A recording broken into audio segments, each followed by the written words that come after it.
ऐसी कौन सी खता हो गई थी हमसे, सिर्फ शी हल्क और द मार्वल्स को बुरा ही तो बोला था कि 2 दिन हम बाहर क्या चले गए, आपने तो 3 सालों के इंतजार पे सूसू कर डाली। पता नहीं कितने सालों से मेरी डिक्शनरी में अगर माँ बोला जाए तो दिमाग में सिर्फ एक ही शब्द आता है और वो है मैं। अब तो नाम भी नहीं निकलता जबान से, इतनी गालियां पड़ चुकी है। लेकिन पिछले एपिसोड में आखिरकार इस बात को कंफर्म कर दिया गया कि मार्वल के सिनेमैटिक यूनिवर्स में वो एग्जिस्ट करता है, वो देवता, वो देव मानुस एग्जिस्ट करता है। मैं गलत नहीं, मैं सही था। लेकिन एक नाम के अलावा हमको और कुछ नहीं बताया गया, सिर्फ गर्म करके ठंडा छोड़ देने वाली जो हरकतें हैं इनको कब बंद किया जाएगा। लेकिन चलो नाम ही सही, पता तो चल गया कि एग्जिस्ट कर, मैंने बोला था रहता है, मैंने बोला था है। कोई सुनने को तैयार? गालियां बकते थे लोग मुझे आके कमेंट्स में, पुराने वीडियोस खोल के देखूंगा तो गालियां क्या छोड़ देते हैं। आज तबीयत ऊपर नीचे है। एपिसोड नंबर 4 पे बात करी जाए तो अगाथा का एपिसोड नंबर 4 वाज ओके, मतलब देखने में ठीक लगा और ऐसा लग रहा है कि स्टोरी को और भी आगे बिल्ड करता है। लेकिन मेफिस्टो पे कभी और किसी दिन अच्छे से बात करी जाएगी। फिलहाल इस संतुष्टि से ही काम चला लेता हूं कि है तो सही। तो अगाथा का एपिसोड नंबर 4 शुरू होता है मिसेस हार्ट उर्फ शैरन की मौत के साथ, जो हम लोगों ने पिछले एपिसोड में देख भी ली थी। एंड इससे भी समझ में आता है कि शैरन को इस पूरे कवन में जब रखा गया था तो वो कोई नॉर्मल लेडी तो थी नहीं। मैंने पहले भी कहा कि कवन के गेट्स अगर खुल रहे थे तो there has to be a reason behind it, मतलब शैरन के पास कुछ ना कुछ तो पावर्स होंगी। और अगाथा बोलती भी है कि she is kind of which, मतलब शैरन के पास इनेट शक्तियां होंगी, भले उनको उसका इस्तेमाल करना नहीं आ रहा था, बट उन्हीं शक्तियों की वजह से कवन का गेट भी खुला था और शायद वो इस ग्रुप की ग्रीन विच होगी। ऑल्दो दी ग्रीन विच नहीं जो हमको आगे इस एपिसोड में देखने को मिलती है, लेकिन फिर भी एक ऐसी विच जिस वजह से ये लोग इस रोड तक पहुंचे। बट देन हमको ये पता चलता है कि ये वाला एपिसोड एलिस और उसकी मॉम के ऊपर बेस्ड था। वो बताते हैं कि उसकी मदर की डेथ भी इसी रोड पे हुई थी और कैसे, इसके बारे में भी हमको आगे पता चलेगा। लेकिन यहाँ पर समझ में आता है कि एलिस वो उसकी मदर और इस पूरी कहानी को मार्वल वालों ने एक अपना स्पिन देने की कोशिश करी है, क्योंकि कॉमिक बुक्स में चीजें काफी अलग तरीके से टेक प्लेस करती है। फॉर एग्जाम्पल इस एपिसोड में हमको ये पता चलता है कि उसकी मॉम का नाम लॉर्ना वू है, जबकि कॉमिक बुक्स में उसकी मॉम का नाम ऑगस्ट वू होता है। प्लस कॉमिक बुक्स में उसकी मौत के जिम्मेदार एक डीमन होता है जिसके बारे में पता नहीं होता और एलिस उसी को हंट करने की कोशिश करती रहती है पूरा टाइम। उसकी मॉम की डेथ होती है, then Alice wakes up and realises कि उसके बालों का कलर भी पिंक हो चुका है जैसे उसकी माँ के थे, एंड उसे उसकी माँ की पावर्स मिल चुकी हैं जिनका इस्तेमाल करके वो उस डीमन को हंट करने की कोशिश करते हैं और बाकी सारे डीमंस को भी। लेकिन यहाँ पर इन्होंने चीजों को चेंज किया है, उसका नाम लॉर्ना वू है और उसके अलावा वो रोड पे आई थी टू प्रोटेक्ट एलिस। लेकिन ये देखने के बाद कि उनकी ग्रीन विच की अब डेथ हो चुकी है and they need a substitute, तो वो फिर से एक बार किसी सब्स्टिट्यूट को बुलाने की कोशिश करते हैं और उसके रिप्लेसमेंट में आ जाती है रियो विडाल। ऑब्री प्लाजा की इस कैरेक्टर को हम लोगों ने शुरू में देखा था और उसके बाद हमको ये देखने को नहीं मिली, बट हमको ये पता था कि इसका आगे भी अपीयरेंस होगा because she is something very important. और इस एपिसोड को देखकर कुछ हिंट्स मिलनी शुरू हो जाती है।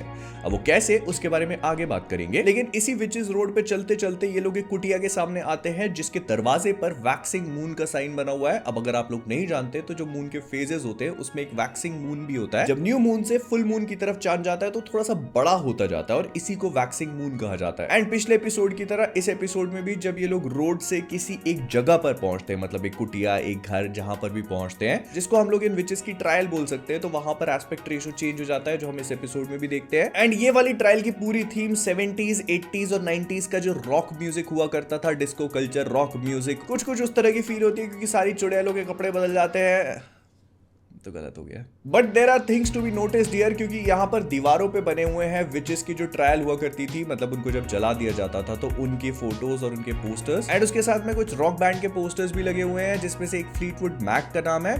तो Fleetwood Mac actually real life में एग्जिस्ट करने वाला एक बैंड है जिनका ड्रीम्स नाम का गाना बहुत ज्यादा पॉपुलर हुआ था। एंड यहीं पर एलिस भी ये बताती है कि उसकी माँ एक रॉक बैंड का पार्ट थी जो उसी बैंड के गानों का इस्तेमाल करके विचेस रोड को ओपन करने की कोशिश कर रही थी और उसके जितने भी फैंस थे वो उसके कवन का पार्ट बनते। बट तभी वहां मौजूद बिली और विकन, ये जो कुछ भी है इसके बारे में भी आगे बात करी जाएगी, ये एक रिकॉर्ड को प्ले करना शुरू कर देता है जो कि बैकवर्ड्स प्ले होता है और उसके बैकवर्ड्स प्ले होने की वजह से वो एक डिमोनिक मैसेज को प्ले करने लगता है जो कि एक रेफरेंस है अर्ली 80s और 90s के आसपास, क्योंकि उस टाइम पे कई सारे विनाइल रिकॉर्ड्स जो रिलीज किए जाते थे अगर उनको बैकवर्ड्स प्ले किया जाए तो ऐसा बोला जाता था कि ये डिमोनिक मैसेज को प्ले कर रहे हैं इस सीन की तरह। इस पूरे प्रोसेस को बैक मास्किंग कहा जाता है और बहुत सारे पॉपुलर सॉन्ग्स जैसे कि ईगल्स का होटल कैलिफोर्निया या फिर स्टेयरवे टू हेवन जो कि लेड ज़ेपेलिन ने गाया था, ये सारे गानों के विनाइल रिकॉर्ड्स ऐसा बोला जाता है कि बैक मास्किंग के थ्रू एक डिमोनिक मैसेज को प्ले करते हैं। ना इस वाली ट्रायल में एस्पेक्ट रेशियो चेंज होने के साथ साथ कैमरा वर्क भी चेंज हो जाता है क्योंकि इसमें कई सारे जूम इन शॉट्स है जो 80s 90s के जो म्यूजिक वीडियो हुआ करते थे उनके जैसे फील करवाते हैं। बट देन वी रियलाइज कि एलिस जो है उसको एक जनरेशनल कर्स है, जिसका मतलब ये है कि वहीं पर किसी प्रेजेंस के थ्रू उसको कर्स मिला हुआ है और उसी की मॉम का जो सॉन्ग था वो एक्चुअली में एक प्रोटेक्टिव स्पेल था जो इतने लंबे टाइम से एलिस को प्रोटेक्ट कर रहा था। एंड इफ डन राइट तो वो उस कर्स को वहीं पे डिस्ट्रॉय भी कर सकते हैं। And that is exactly what they do. वो एक रॉक वर्जन गाते हैं down down down the road का, जो सुनने में सही लगा मुझे। एंड उसके थ्रू वो उस कर्स को खत्म कर देते हैं जो एक डेमोनिक एंटिटी जैसा दिख रहा था। इसी चीज को देख के ट्रेलर में बहुत सारे लोगों ने बोल दिया मेफिस्टो यही है। ऐसा नहीं दिखता वो, ऐसा बिल्कुल भी नहीं दिखेगा वो, तुमको पता भी नहीं चलेगा कि वो कब आके निकल गया। Trust me on this. बस फिर इसके बाद ये लोग वहां से बाहर निकलते हैं। बिली को काफी ज्यादा चोट लग जाती है जिसको देखकर अगाथा परेशान होती है। जेन बताती है कि वो पिछले टाइम में एक मिडवाइफ थी। मिडवाइफ मतलब वो जो बच्चा पैदा कराने वाली दाई वगैरह होती है, तो वो थी। इसी वजह से उसको काफी ज्यादा नॉलेज है मेडिसिन का। एंड वो अपने पोशंस का इस्तेमाल करके बिली को हील कर देती है। लेकिन इस पीरियड में हम अगाथा को काफी वल्नरेबल देखते हैं। Now the interesting part here is कि अगाथा की इसी सेम वल्नरेबिलिटी को हमारे साथ साथ रियो विडाल भी देख लेती है and she notices it. But फिर बिली उठता है और वो उससे एक ही चीज पूछता है कि मुझे बस ये बता दो कि मेरे ऊपर सिजिल किसने डाला। मतलब जब भी अपना नाम लेने की कोशिश करता है तो उसके होठों पे वो जो साइन बना हुआ आता है तो वो किसने डाला। एंड उसके रिस्पॉन्स में अगाथा कहती है कि मैंने तो नहीं डाला। बट इसके बाद वो ये भी कहती है कि अगर मैंने डाला भी होगा तो मुझे याद नहीं है, because this is how sizzle works. और फिर बिली उससे पूछता है कि इसको रिमूव कैसे किया जाए, तो वो कहती है कि रिमूव नहीं किया जा सकता, it will be destroyed when it is no longer needed. मतलब जब उसका काम खत्म हो जाएगा तो वो अपने आप को खत्म कर लेगा।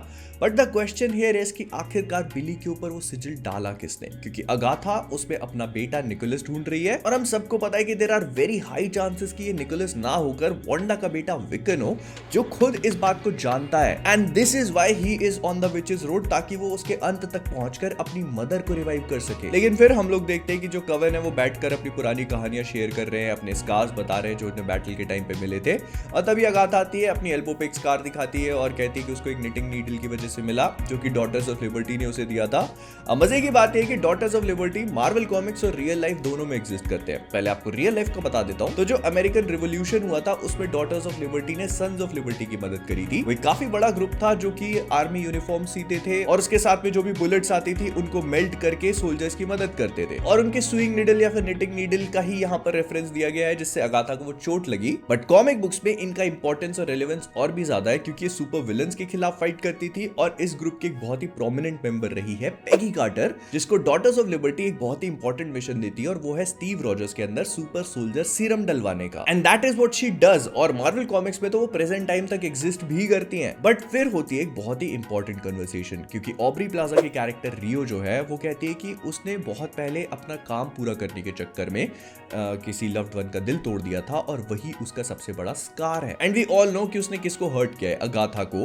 वो दोनों जाते हैं अपने ग्रीव्स को कंसोल करते हैं, लेकिन फिर रियो उससे कहती है कि अगाथा वो तुम्हारा बेटा नहीं है, ट्रस्ट मी। और यहीं पर ये एपिसोड भी खत्म हो जाता है। वैसे तो कोई भी क्लिफ हैंगर नहीं था and in fact a very awkward place to end an episode, लेकिन अगर आप इसके बारे में थोड़ा भी सोचने की कोशिश करोगे तो मैं आपके ऊपर थ्योरीज का ज्ञान बरसाता हूं। तो जहां तक मुझे लगता है तो रियो कोई भी नॉर्मल विच नहीं है। I think she could be playing lady death. Now अगर आप इसके बारे में नहीं जानते तो थोड़ा सा बैकग्राउंड दे देता हूं। मार्वल कॉमिक्स में लेडी डेथ एक्चुअली में एग्जिस्ट करती है, जो और कुछ नहीं बल्कि डेथ है। मतलब the entity death actually exists in Marvel Comics और वो अपने विल के अकॉर्डिंग अपना रूप बदल सकती है। मतलब चाहे तो खूबसूरत दिख सकती है या फिर इस तरह से एक कंकाल। एंड उसका सिंपल सा काम है, जो लोग मर चुके हैं या फिर जो लोग मरने वाले हैं उनको अपनी आफ्टर लाइफ तक लेके जाना। तो जब रियो कवन में बैठकर ये कहती है कि उसने अपना काम करने के चक्कर में जो सबसे इंपॉर्टेंट पर्सन था उसका दिल तोड़ दिया, तो दिस कुड एक्चुअली मीन कि उसने अगाथा के बेटे को मौत के घाट पहुंचाया। मतलब द आफ्टर लाइफ तक वो खुद उसे लेकर गई है and Agatha was not happy about it and probably this is why उन दोनों का ब्रेकअप भी हुआ। मे बी ऐसा हो सकता है कि अगाथा डार्क होल्ड का इस्तेमाल करके अपने बेटे को रिवाइव करने की कोशिश कर रही हो या फिर उसको बचाने की कोशिश कर रही हो, क्योंकि वो मरने वाला था एंड उसने रियो से उम्मीद रखी होगी कि शायद वो उसके बेटे को स्पेयर कर देगी। बट रियो सिर्फ अपना काम कर रही थी एंड दैट इज व्हाई उन दोनों के बीच में जो भी लफड़ा होना था वो हुआ। एंड इसीलिए वो इतनी ज्यादा श्योर है कि जो बिली मतलब वो जो टीन है वो एक्चुअली में अगाथा का बेटा निकोलस नहीं है, क्योंकि निकोलस को वो खुद लाइफ से डेथ की तरफ लेके गई है। बट या this is just what I think कि ये बंदी लेडी डेथ है और हमको आगे जाकर रिवील किया जाएगा। और अगर आप नहीं जानते तो लेडी डेथ डेडपूल का इश्क है, love. I mean Thanos, lady death, Deadpool. 3 मतलब करा तो नहीं है बट ऐसे बनाते, लव ट्रायंगल है बेसिकली में। थानोस लेडी डेथ को पसंद करता है, लेडी डेथ डेडपूल को पसंद करती है, डेडपूल भी लेडी डेथ को पसंद करता है, लेकिन थानोस ने जलन की वजह से डेडपूल को एक श्राप दिया कि तू कभी नहीं मरेगा, and this is why Deadpool never dies, क्योंकि अगर वो मरेगा नहीं तो लेडी डेथ के साथ नहीं हो पाएगा, और अगर वो लेडी डेथ के साथ नहीं हो पाएगा तो थानोस की लाइन जब तक वो मरेगा तब तक तो क्लियर ही रहेगी। खैर, तो ये था अगाथा का एपिसोड नंबर 4 और मैं चला दवाई लेने, क्योंकि देख ही सकते हो आप। लेकिन आप देख क्या रहे हो? लाइक ठोकिए मेफिस्टो के नाम पर।